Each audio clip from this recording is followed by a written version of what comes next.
शहरों में लोग सिर्फ जमीन से नहीं आसमान से भी डरने लगे हैं।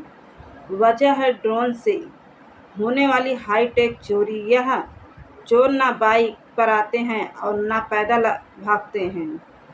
यह हवा में उड़ते हैं और मिनटों में घरों के छत से मोबाइल, गहने, कैश और यहाँ तक कि पालतू जानवर तक उठा ले जाते हैं। आज किसी वीडियो में हम जानेंगे कि यह ड्रोन चोरी कैसे करते हैं, लोग क्यों डर रहे हैं और पुलिस इस पर क्या कर रही है। लेकिन सबसे पहले आपसे सवाल, अगर आपके ऊपर ऐसा ड्रोन मंडराता दिखे तो आप पहले क्या करेंगे?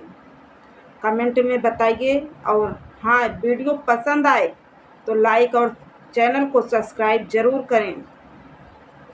उत्तर प्रदेश के कई हिस्सों में अब लोग केवल ज़मीन पर होने वाली चोरी से नहीं बल्कि आसमान से आने वाली खतरे से भी डरने लगे हैं।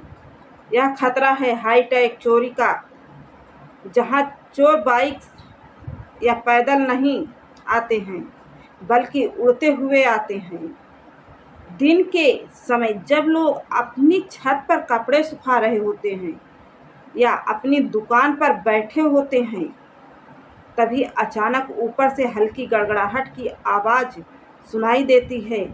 यह आवाज़ किसी जहाज की नहीं बल्कि एक ड्रोन की होती है, जो चुपचाप शिकार की तलाश में मंडरा रहा होता है।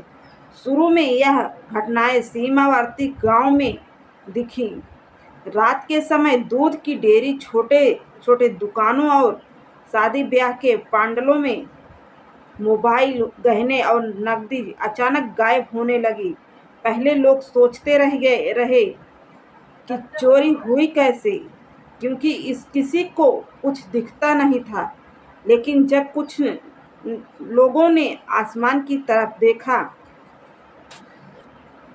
तब समझ आया कि यह काम कोई आम चोर नहीं कर रहा है, बल्कि असली चोर आसमान में उड़ रहे हैं और बिना आवाज़ किए अपना काम कर रहे हैं। जैसे जैसे यह चोरी आसमान में आसान होती गई, वैसे वैसे यह तरीका गांव से निकलकर शहरों तक पहुंच गया। अब यह ड्रोन रात में नहीं बल्कि दिन के समय भी खुले आम दिखने लगे। कई मामलों में एलईडी टीवी, सिलेंडर, चूल्हा और यहाँ तक कि बकरी व मुर्गे तक उठा लिए गए। कई दुकानों के सीसीटीवी में साफ दिखा कि यह एक ड्रोन अचानक झपटा दुकान के गले से पैसे उठाए और उठ गया।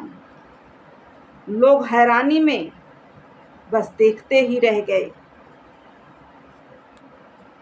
एक और घटना में ड्रोन ने छत पर रखे एलपीजी सिलेंडर को उठाने की कोशिश की। वजन ज्यादा होने पर वह नीचे गिर गया और गली में आग लगने जैसी स्थिति बन गई। कुछ चोरों ने तो ड्रोन में स्पीकर लगा लिए थे, जिनसे आवाज आती थी, भाग जाओ नहीं तो गोली चलेगी। इससे लोगों में डर और बढ़ गया। अब हाल यह है कि लोग आसमान की फोटो नहीं खींचते बल्कि वीडियो बनाते हैं कि कहीं ऊपर से कुछ गिर न जाए। शादियों में पंडाल के ऊपर नेट लगवाना शुरू हो गया ताकि गहनों और कैश पर नजर न पड़े। बच्चों के बैग तक उड़ गए और कई किलोमीटर दूर पेड़ों पर लटके मिले। लोगों को लगने लगा कि आसमान में कोई अदृश्य आंख है जो हर वक्त देख रही है। कई लोगों ने सोचा कि यह चोरी किसी बड़े विदेशी गैंग का काम है, लेकिन हकीकत सामने आई तो सब हैरान रह गए। जब एक गांव में ड्रोन क्रैश हुआ तब पकड़ा गया चोर सिर्फ 11वीं का छात्र था। वह मोबाइल रिपेयरिंग करता था और यूट्यूब देखकर ड्रोन बनाना सीख गया था। उसने ऑनलाइन पार्ट्स मंगाए और खुद ड्रोन तैयार करके चोरी शुरू कर दी। धीरे धीरे यह ट्रेंड गैंग में बदल गया। अब ये लोग टीम बनाकर काम करते हैं। एक ड्रोन उड़ाता है, दूसरा चोरी का सामान लेने के लिए खड़ा रहता है और तीसरा लोकेशन और रास्तों पर नजर रखता है। कई चोर ड्रोन को छुपाने के लिए खेतों में नकली बिजूका रखते, जिनके अंदर बैटरी और रिमोट छुपा होता। कई बार फोन चोरी होने के बाद उसकी लोकेशन से ड्रोन मिला, लेकिन चोर भाग गए। पुलिस ने लोगों को सतर्क रहने, छतों पर सुरक्षा के इंतजाम करने और कीमती सामान खुले में न रखने की सलाह दी है। यह घटनाएं घटनाएं बताती हैं कि तकनीक का गलत इस्तेमाल समाज के लिए नया खतरा बन सकता है। दोस्तों, ये थी कहानी उन हाईटेक चोरियों की जो अब जमीन पर नहीं बल्कि आसमान से होती हैं। ड्रोन का इस्तेमाल करके हो रही ये चोरी दिखाती है कि तकनीक अगर गलत हाथों में चली जाए तो ये समाज के लिए कितना बड़ा खतरा बन सकती है। अगर आपको ये वीडियो जानकारीपूर्ण और उपयोगी लगी हो तो इसे लाइक करना और चैनल को सब्सक्राइब करना बिल्कुल मत भूलिए। इससे हमें ऐसे ही रिसर्च बेस्ड और फैक्ट्स वाली वीडियो आपके लिए लाने की प्रेरणा मिलती है। और आज का सवाल आपसे, अगर आपके घर के ऊपर ऐसा ड्रोन मंडराता दिखे तो आपकी पहली प्रतिक्रिया क्या होगी? अपना जवाब कमेंट में लिखें। धन्यवाद।